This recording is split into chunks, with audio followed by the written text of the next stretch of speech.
నమస్తే. Welcome to citizens pulse. నేను మీ ఉదయ్ కిరణ్.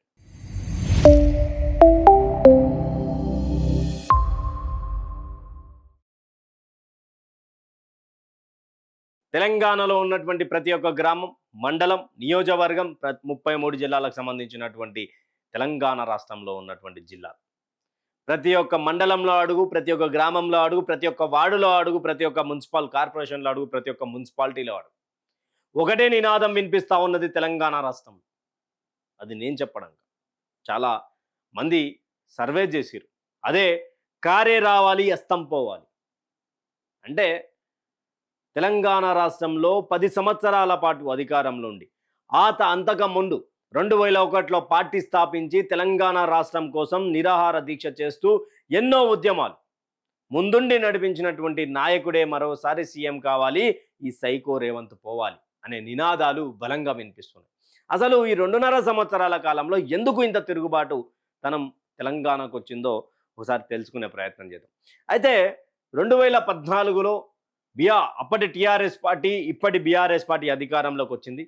2016లో రైతు బంధు, రైతు రుణమాఫీ, రైతు బీమా ఇలాంటివి ఒక పరిస్థితులు తెలంగాణ రాష్ట్రం ముందుకు తీసుకొచ్చిరు మాజీ ముఖ్యమంత్రి కేసీఆర్. అయితే ఆ సందర్భంలో 2023లో 10 సంవత్సరాల కాలం ఇచ్చడం, కొత్త అవకాశం కల్పించాలి, ఏ అధికారంలోకి వస్తారు అనుకున్నటువంటి పార్టీ భారతీయ జనతా పార్టీ అంధకార పక్షంలోకి పోయిన తర్వాత ఇక్కడ కాంగ్రెస్ పార్టీకి అధికారం కేవలం రాసి పెట్టుకోరి, కేవలం రేవంత్ రెడ్డి ముఖం చూసి తెలంగాణ కాంగ్రెస్ పార్టీ అధికారంలోకి వచ్చింది. ఇది ఎవరు అవునన్నా కాదన్నా ఇదే నగ్న సత్యం. కేసీఆర్ మీద ఉన్నటువంటి వ్యతిరేకత, కేసీఆర్పై కొంత ఏదో 20-25% వ్యతిరేకత ఉంటే 75% స్థానిక ఎమ్మెల్యేల మీద ఉన్నటువంటి వ్యతిరేకత. ఈడ మా ఎమ్మెల్యే ఓడిపోతే ఏమవుతుందా, పైన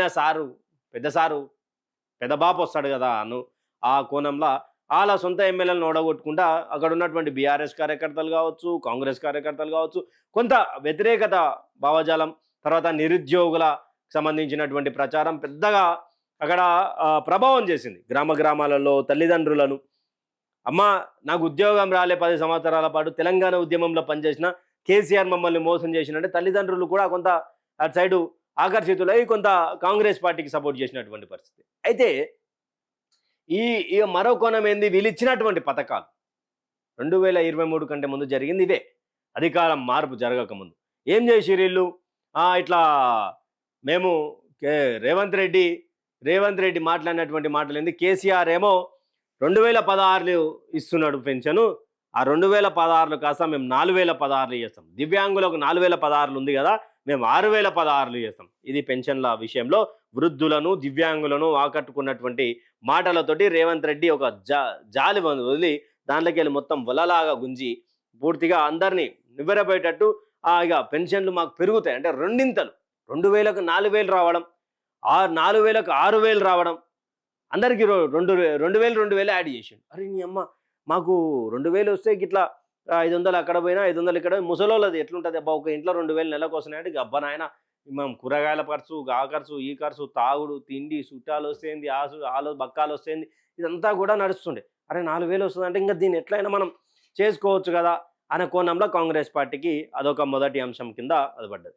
తర్వాత గతంలో కేసీఆర్ సర్కార్ చేసినటువంటి పెద్ద తప్పిదం ఏది అంటే డబుల్ బెడ్రూమ్ ఇండ్లు కట్టి ఎవరికి ఇవ్వకపోవడం. ఇదే కాంగ్రెస్ పార్టీ గతంలో 2004 నుండి 2009 సమయానికి కూడా అక్కడ పూర్తిగా ఒకటే చేశారు, ఇందిరమ్మ ఇండ్ల పేరు మీద బిల్లులు ఇచ్చి ఇల్లు కట్టుకున్నటువంటి పైసలు ఇచ్చారు. అదే కాన్సెప్ట్ని మళ్ళా రేవంత్ సర్కార్ ఇందిరమ్మ రాజ్యంలో ఇందిరమ్మ ఇల్లు ఇస్తాం అనేసరికి చాలా వరకు ఇల్లు లేనటువంటి వాళ్ళు, కాంగ్రెస్ పార్టీ కరడు కట్టినటువంటి కార్యకర్తలు, 10 సంవత్సరాల పాటు కష్టపడ్డటువంటి కార్యకర్తలు వీళ్ళంతా కూడా కొంత ప్రభావం చేసిర్రు. తర్వాత నిరుద్యోగులతోటి రాహుల్ గాంధీ మాట్లాడడం, అశోక్ నగర్ లాంటి, తర్వాత చిక్కడిబల్లి, తర్వాత స్విగ్గీ, జొమాటో సంబంధించినటువంటి రైడర్లతోటి వీళ్ళతోటి మాట్లాడడం జరిగింది. ఆ యొక్క జరిగినటువంటి కోణంలో పూర్తి స్థాయిలో కాంగ్రెస్ పార్టీ వస్తే మాకు ఈ మార్పు జరుగుతుంది అనుకో.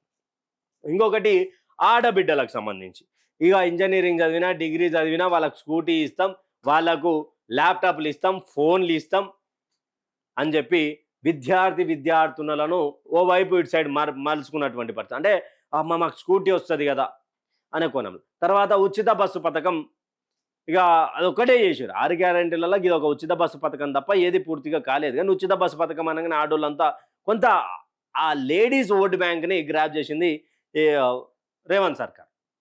అయితే ఇక్కడ మరొకటేంది మహిళలకు సంబంధించినటువంటి విషయంలో ప్రతి మహిళకు రూ. 2,500. ఇక్కడేంది స్కూటీ, ఫ్రీ బస్సు, రూ. 2,500 పైసలు. ఇవంతా కొంత ప్రభావం చేసిందంక ప్రతి ఒక్క మహిళ ఏమనుకుంటారు నాకు 2,500 వస్తే ఇంట్లో ఆడబిడ్డ ఉంటే 2,000 ఇంకో 2,000 రూ. 5,000 మాకు నెల నెల వస్తే ఇలాంటి ప్రభుత్వం కావాలి కదా అని కొంత ముందు చూపుతోటి కొంత ఆశతోటి ప్రజలందరూ అక్కడ వేసినటువంటి పరిస్థితి అది నిజం. ఇక ఇక నిరుద్యోగులకు వచ్చేసరికి నిరుద్యోగ భృతి, యువ వికాసం కింద లోన్లు ఇస్తాం. అది ఇక అన్నీ కలగలుపుకొని చాలా చేసి తెలంగాణ రాష్ట్రంలో అధికారంలోకి వచ్చారు. 2023 డిసెంబర్ 7న వచ్చిన తర్వాత 2024 నుండి షురు అయింది. రైతు రుణమాఫీకి పంగనామం, తర్వాత రైతు బంధును భరోసా చేసి అప్పుడు కేసీఆర్ ఉంచినటువంటి ఎలక్షన్ కంటే ముందు ఉంచినటువంటి పైసలు అమ్మ అట్టెట్లేస్తారా ఎలక్షన్ స్టంట్ ఇది అని రేవంత్ సర్కారు ఒక లెటర్లో రాస్తే రైతు బంధు ఆగిపోయిన తర్వాత రైతు భరోసా కింద అదే 7,500 కోట్ల రూపాయలు మీరు జమ చేయడం అకౌంట్లలో. ఆ తర్వాత ఇంకా పూర్తిగా ఎక్కడ చూసినా కూడా ఇవే.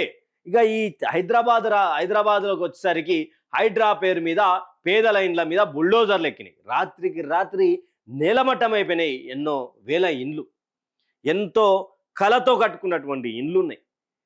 పైసా కూడబెట్టి ఇళ్ళల్లో పనిచేసి, మేస్త్రి పనిచేసి, హమాలి పనిచేసి, సిమెంట్ బస్తలు మోసి, రిక్షా దొక్కి, ఆటో నడిపి రూపాయి చిట్టీలు వేసుకొని ఒక కూజంతా జాగ కొనుక్కోవాలని 50, 40, 60, 70 గజాలు కొనుక్కొని ఇల్లులు కట్టుకుంటే దాని మీదకి హైడ్రా బుల్డోజర్ ఎక్కి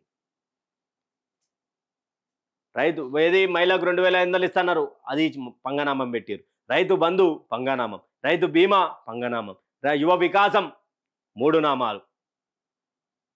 ఇంకా ఏమున్నది తెలంగాణ రాష్ట్రం? అప్పటి నుండి మొదలైంది సార్ కేసీఆర్ గారు మీరు ఎక్కడున్నా రావాలే అంటే ఒక సభలో మాట్లాడతాడు కేసీఆర్. కత్తేమో వాని చేతిలో పెట్టిర్రు, నన్ను పోరాటం చేయమంటే నేను ఏ నుంచి ఏదును అంటాడు. మొండికత్త అయినా చేతిలో పెట్టిర్రా ఇచ్చిర్రా అంటే ఆ మొండికత్తుడికి ఇవ్వలేదు, మాకు మొత్తమే వానికి ఇచ్చి నన్ను పోయే సార్ కేసీఆర్ అన్న ఏడు నువ్వు రావాలని ఏ నుంచి రావాలి అని ఆయన మాటల వెటకారతనం అందరికి తెలిసింది. ఇక రేవంత్ సర్కార్ చేసినటువంటి ప్రతి ఒక్క హామీ, ప్రతి ఒక్క విషయంలో ప్రతి ఒక్కరిని మోసం చేస్తూ వచ్చినటువంటి తరుణం. ఇక ప్రతి ఒక్కరిని అడిగినోని సోషల్ మీడియా వారియర్స్ మీద కేసులు, ఎవడైనా ఎక్కువ మాట్లాడితే వాని ఇంటి మీద బుల్డోజర్, హైడ్రాకు సంబంధించినటువంటిది. ప్రభుత్వ భూమిని కొట్టడానికి, ప్రభుత్వ భూములను అమ్ముకోవడానికి రేవంత్ సర్కార్ సన్నిద్ధమైంది. సరే ప్రభుత్వ భూములలో కట్టిరు, ఈ చెరువులను ఎఫ్టీఎల్ నుంచి కాపాడుతున్నారు, ఇదంతా కోణం. సరిగా వాళ్ళ మంత్రులు ఎంత ఉన్నా కానీ వాళ్ళది ఎఫ్టీఎల్ కిందకి రాదు, వాళ్ళ మీదకి హైడ్రా బుల్డోజర్ పోదు. ఓవైసీ బ్రదర్ సంబంధించినటువంటి సల్కం చెరువుల ఎంత పెద్ద బిల్డింగ్ ఇంకో 5 ఫ్లోర్లు కట్టినా అది అకాడమిక్ ఇయర్ కిందకి వస్తుంది. అంతా అంటే పేదల రక్తం తాగడానికి కాంగ్రెస్ పార్టీ ప్రతి ఒక్కసారి మోసం చేస్తుంది కాంగ్రెస్ పార్టీ అనేది ఒక అంశం ఉంటుంది చూడురి. ఆ యొక్క అంశం మరొకసారి తెర మీదకి వచ్చింది. మోసం చేయడానికే కాంగ్రెస్ ప్రభుత్వం వస్తుంది అన్న విధం కరెక్ట్. తెలంగాణ రాష్ట్రంలో ఇప్పుడు ఎక్కడ పోయినా సారే కావాలి, కారే రావాలి, సర్కారు మనదై ఉండాలి, కాంగ్రెస్ హస్తం పోవాలి అనే నినాదం నడుస్తూ ఉన్నది. ఇక వెలుగుమట్లకు సంబంధించినటువంటి భూములు, భూదానికి ప్రభుత్వానికి సంబంధం లేదు కదా. రాత్రికి రాత్రి భూములను కూలగొడితే, ఇల్లులను కూలగొడితే, నడి రోడ్డు మీదకి వస్తే, పోలీస్ కంప్లైంట్ చేస్తే ఆడబిడ్డలపై లాఠీ చార్జీలు చేశారు. ఆ యొక్క సిన్సియారిటీ ఎందుకు పెద్దోళ్ళ మీద ఉండదు అనేది కాంగ్రెస్ పార్టీ చిత్తశుద్ధికి నిర్వాదం. ఆడ ఒక ఆయన పిల్లలు లేక కష్టపడుతూ ఇల్లు కట్టుకుంటూ పిల్లలు లేరని బాధపడుతూ కష్టపడిన తర్వాత ఒక హైడ్రా కూలగొట్టడానికి పోతే ఒక ఏరియాలో ఆడ రిపోర్ట్స్ ఉన్నాయని చెప్పి ఆ తల్లి అప్పుడప్పుడే ప్రెగ్నెంట్ అయినటువంటి తల్లి పోయి ఆ రిపోర్ట్లు తీసుకోవడానికి అక్కడిక్కడ వంగి వెతికితే అక్కడే అబార్షన్ అయింది. కడుపులో ఉన్నటువంటి పసి బిడ్డలను కూడా రేవంత్ సర్కార్ చంపుకుంటూ వస్తుంది. ఇదంతా రైతులలో గందరగోళం సృష్టించడం, రైతు బంధు కోసం ఇప్పటి వరకు మాట్లాడడం, ఎవరు ఈ తారీఖేస్తాం, ఆ తారీఖేస్తాం మార్పడం. తెలంగాణ రాష్ట్రంలో కారే రావాలి, అస్తమే కావాలి, అస్తం పోవాలి అనే నినాదం బలంగా వినిపిస్తుంది. మీ యొక్క అభిప్రాయాన్ని కామెంట్ సెక్షన్‌లో కామెంట్ చేయండి. నిజానికి కేసీఆర్ పరిపాలనలో రైతులు, విద్యార్థులు వీళ్ళంతా తెలంగాణ రాష్ట్రంలో ఉన్నటువంటి ఎవరైతే కాంగ్రెస్ పార్టీకి ఓటేసారో రైతులు కావచ్చు, నిరుద్యోగులు కావచ్చు, అప్పుడు బాగుండేనా? ఇప్పుడు బాగున్నదా?